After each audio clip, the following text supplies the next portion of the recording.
తెచ్చింది, పట్టించుకోవే.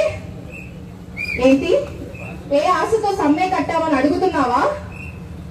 వైద్యుడి చేతి కింద అంత ప్రాణమే నిలబడినప్పుడు అదే వైద్యుడు బాధ ముందు కొంత న్యాయమైనా నిలబడదా అన్న ఆశ. చితి చనిపోయిన వాడిని, చింత బ్రతికున్న వాడిని కాలుస్తుందంటారు. కానీ ఆ చితికి అడ్డంగా నిలబడ్డ వైద్యుడి చింత నిన్ను కదిలించలేదా?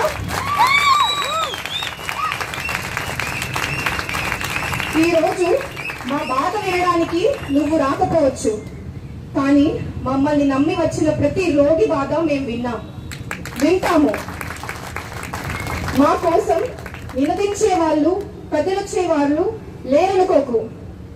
మేము కాపాడిన ప్రతి ప్రాణం ఒక నినాదం, మేము కోసిన ప్రతి ఊపిరి ఒక కవాతు.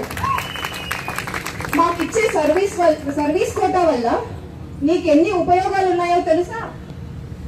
రోడ్డెక్కిన న్యాయం నీకు వినపడకపోతే ఈఎన్టీ స్పెషలిస్ట్లు అవుతాం.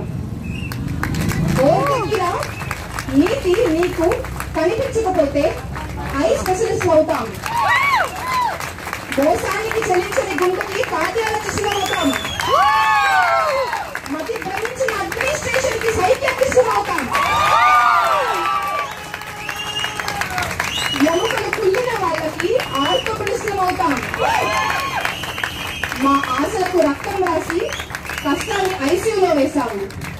భవిష్యత్తుకు మోసం పూసి వాగ్దానాలను మోర్చరీకి తోసావు. ఆ C6 కి స్టెప్పులు వేశావు, T6 లో కత్తులు దూసావు. మా C6 కి స్టెప్పులు వేశావు, T6 లో కత్తులు దూసావు. హిపోక్రటిక్ ఓత్ తీసుకున్న ప్రతివాడు నీ హిపోక్రసీకి బలవాల్సిందేనా?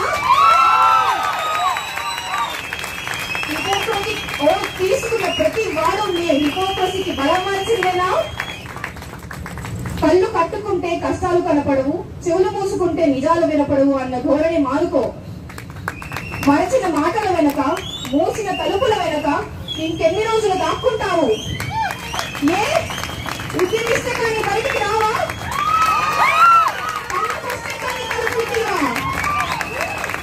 Thank you so much for